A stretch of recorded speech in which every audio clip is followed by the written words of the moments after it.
চরমোনাইর জামাত শিবির বিরোধী রাজনীতি এখানেই শেষ। চরমোনাই একটা ধরা খেয়েছে এবং বলা যায় যে চরমোনাই বাধ্য হয়েছে।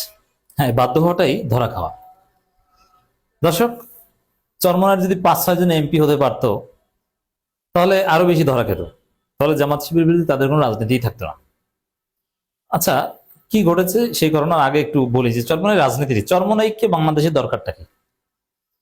হ্যাঁ, আপনি পীরের দরবার হিসেবে জিকির শেখানো, তরিকত চর্চা, এই জন্য আমিও নিজেও চরমোনাইতে যেতে রাজি। আমি একসময় আহলে হাদিস প্রভাবিত ছিলাম, কিন্তু আমি বুঝতে পেরেছি যে আহলে হাদিস এটা একটা ধান্দাবাজি, এটা একটা ফাঁদ, এটা একটা প্রতারণা। মুসলিম আহলে হাদিস এটা বেসিক্যালি ইহুদি খ্রিস্টানদের দালাল। তবে হ্যাঁ, আহলে হাদিস মানহাজ বা ফিকহি স্কুল আছে, জাহেরি মাযহাব, দ্যাটস ডিফারেন্ট। বাট বাংলাদেশে আহলে হাদিস বলতে যেসব সংগঠনকে বোঝানো হয় এরা ইহুদি খ্রিস্টানদের দালাল। এটার প্রমাণ আমি যুক্তরাজ্য সহ বিভিন্ন জায়গায় পেয়েছি। ইহুদিরা টাকা দেয়।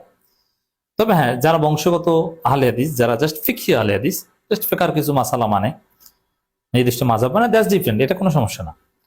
সমস্যা হচ্ছে যেই সব আহলে হাদিসদের আলাদা পলিটিক্যাল ফিলোসফি আছে, যারা দেখেন এখানে ইসরায়েলের পক্ষ নিয়ে ইরানকে সকাল সন্ধ্যা গালাগালি করছে। মানে ওরা যে আসলে ইসরায়েলের দালাল এটা বুঝতে আপনাকে অন্য কিছু দরকার নেই, এখানেই স্পষ্ট। হোয়াটএভার, এটা আমার আলোচ্য বিষয় না। তো এই জন্যে আহলে হাদিস সম্পর্কে আমার ভুল ভাঙার পর চরমোনাইয়ের প্রতি আমার একটা আবেগ কাজ করছে। চরমোনাইয়ের যে অবস্থান আহলে হাদিসের বিরুদ্ধে ছিল, এগুলো যে যৌক্তিক ছিল, আমি সেটা ফিল করছি। এবং চরমোনাইয়ের অনেক কার্যক্রমকে আমি শিরক বেদাত মনে করতাম। পরবর্তীতে এটা গভীরভাবে স্টাডি করে দেখলাম যে না, আসলে ওটা শিরক বেদাত না, এটার বরং প্রয়োজন আছে, এবং এটা কোনোটা মুবাহ, কোনোটা সুন্নাহ সমর্থিত, বেদাত না। তাদের যে জিকির, তাদের যে তরিকত চর্চা, এগুলো অনেক প্রয়োজনীয় রয়েছে এই আধুনিক যুগে। ফিতনা থেকে বাঁচার জন্য তাদের অনেক থিওরি যে কোনো সংগঠনের চাইতে বেশি কার্যকর। অতএব তরিকতের একটা আউটফিট হিসেবে Charmonai is preferable to me, কোনো সমস্যা নেই। আমার যদি সুযোগ থাকতো বাংলাদেশে, আমি যেতাম চরমোনাই দরবারে, কিন্তু সুযোগ হয় না বাস্তবতায়। এবং যাওয়ার একটা ইচ্ছা আছে যে সেখানে যে জিকির করব, একটা পবিত্র একটা সেক্রেট ফিলিংস কাজ করবে, এবং পীরের মুরিদ হব। পীরের মুরিদ একজন না, অনেক পীরের মুরিদ হওয়া যায়, কোনো সমস্যা নেই। পীরের মুরিদ এটাকে ভয়ানক বেদাত বললাম না, এটা মোটেও বেদাত না। পীরের মুরিদ হওয়া আর জামাতের সহযোগী সদস্য হওয়া, এর মধ্যে কোনো পার্থক্য নেই। এটা বেদাত হবে কেন? অথবা অন্য কোনো, একসাথে আপনি 10 জন পীরের মুরিদ হতে পারেন, কোনো সমস্যা নেই। আপনি তার কিছু সবক মানবেন, তার কাছে যাবেন, এই আপনি তো আর কোরআন হাদিস বাদ দিয়ে তার অনুসরণ করছেন, আর কোনো পীর কোরআন হাদিসের বাইরে কিছু বলছে না। কিন্তু রাজনৈতিক সংগঠন হিসেবে চরমোনাইয়ের দরকারটা কি? ইসলামী রাজনীতি, ইসলামপন্থী রাজনীতি, এটা তো জামাত আছে। জামাত থাকতে চরমোনাই আলাদা কোনো প্রয়োজন নেই। পীর হিসাবে ঠিক আছে, তরিকত চর্চা করুক, বরং শিবিরের ছেলেদেরকেও মাঝে মাঝে সভ্যদারি করাক নিয়ে। এবং শিবিরের ছেলেরা চরমোনাই যায় নিয়মিত, আমি জানি। কিন্তু রাজনীতিতে চরমোনাইয়ের দরকারটা কি? ইসলামী রাজনীতি তো জামাত করছে, আসলে কোনো দরকার নেই। এটা চরমোনাই জানে, কারণ জামাত চরমোনাই যা করছে এর মধ্যে কোনো পার্থক্য নেই, দুইটা এক হয়ে গেলেই পারে। তো এক্ষেত্রে চরমোনাই কৃত্রিম ভাবে একটা রিমার্কেশন সেট করার চেষ্টা করেছে যে এই দেখেন, কেন জামাত দিয়ে হবে না, ইসলামী রাজনীতি আমাদের দরকার। কি দেখাতো? চরমোনাই বলতো যে চরমোনাই রাজনীতি এটা, এছাড়া তাদের কোনো রাজনীতি। ইসলামী রাজনীতি তো জামাত করছে, এটা চরমোনাই রাজনীতি না। চরমোনাই রাজনীতি হচ্ছে জামাত বিরোধী, যে জামাতের সমস্যা আছে, ইসলামী রাজনীতি তারা সঠিকভাবে করছে না, আমরা সঠিক, এই হচ্ছে চরমোনাই রাজনীতির প্রাসঙ্গিকতা। এখন এই জায়গায় চরমোনাই যেটা বলতো যে জামাত রাজনীতি করতে, যে তারা ইসলাম মানছে না, তাদের নিজেদের মধ্যে ইসলাম নাই, তারা পর্দা করছে না, তারা নারীর সাথে জোট করছে, এটা হারাম, তারা নারীদের সাথে ইন্টারাকশন করছে, এটা কোনো ইসলামী দল না। এছাড়া তো চরমোনাইয়ের কোনো রাজনীতি নেই। এখন জামাতের বিরুদ্ধে যে অভিযোগগুলো চরমোনাই যুগ যুগ ধরে করে আসছে, এই অভিযোগগুলো নিজেরাই একটা পর্যায়ে আমল করতে শুরু করেছে।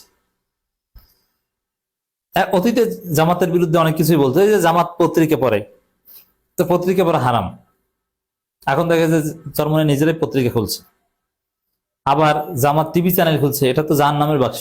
দেখা গেল যে চরমোনাই সব জায়গায় এখন টিভি আছে, তারা নিজেরাই টিভিতে যায়।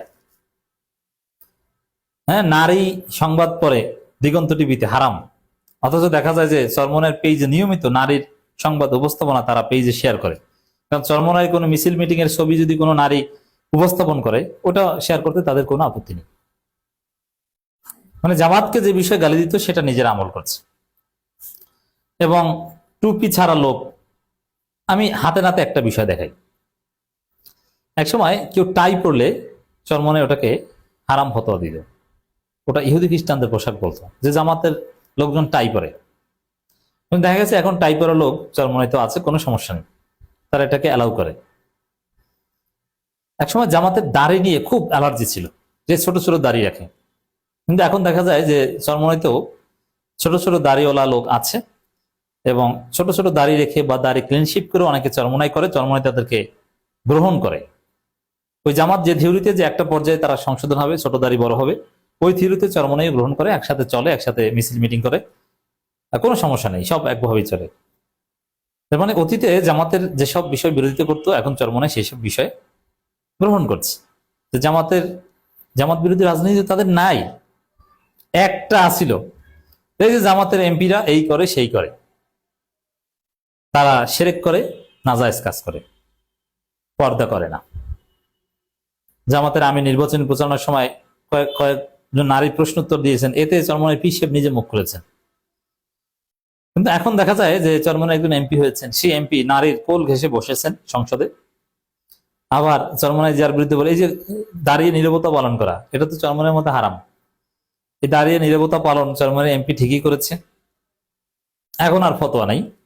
আবার চরমনাইয়ের যদি এরকম কোনো সিদ্ধান্ত হয় যে সংসদের সমস্ত সদস্যকে বাধ্যতামূলক শহীদ মিনার যেতে হবে, এবং জামাত শহীদ মিনারে গেছে এই জন্য ফতোয়াবাজি করেছে, কিন্তু সমস্ত এমপিদের জন্য বাধ্যতামূলক করলে চরমনাইয়ের এমপি 100% নিশ্চিত তিনি শহীদ মিনারে যাবেন, কেউ তাকে ঠেকাতে পারবে না, এবং তখন চরমনাইয়ের ফতোয়া থাকবে না। এবং চরমনাই যদি জামাতের মতো বিরোধী দল হতো, তারা নিশ্চিতভাবে তারা শহীদ মিনারে যেত, তারা স্মৃতিসৌধ যেত, তখন কোনো ফতোয়া থাকতো না।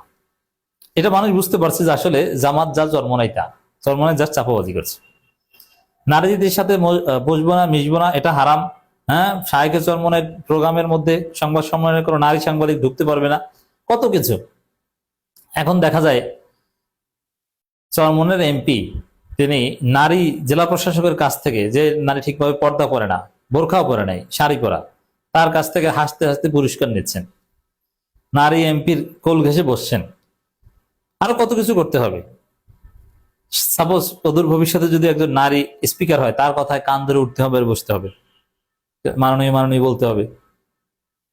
বুঝতে পারছেন, চরমনাইয়ের একজন এমপি হয়ে এখন জামাত যা করেছে বা করতে বাধ্য হয়েছে, চরমনাই সেটা করছে বা করতে বাধ্য হচ্ছে। তাহলে চরমনাইয়ের জামাত বিরোধী রাজনীতিটা কোথায়? জামাত বিরোধী চরমনাই কোনো রাজনীতি নেই। দাড়ি টুপিও সেম হয়ে গেছে। একসময় পাঞ্জাবি নিয়েও বিতর্ক হয়েছে, জামাত শিবিরের লোকজন যে কেনা পাঞ্জাবি পরে, ওই কেনা পাঞ্জাবি পরা যাবে না, পাঞ্জাবি বানানো পড়তে হবে, কলার থাকতে পারবে না, অমুক তমুক আরো অনেক কিছু। এখন সব ধরনের স্টাইলিশ পাঞ্জাবি চরমনাইয়ের নেতারা পরে, কোনো সমস্যা নাই। এবং প্যান্ট শার্ট পরা লোকও আছে, একসময় প্যান্ট শার্ট পরাকে হারাম ফতোয়া দিত, এটা জামাত শিবির পরে, এখন তারা অবলীলায় পরে। চরমনাইয়ের আইনজীবীরা অবলীলায় টাই পরে, কোনো সমস্যা নেই, সব ঠিক আছে। মজা না?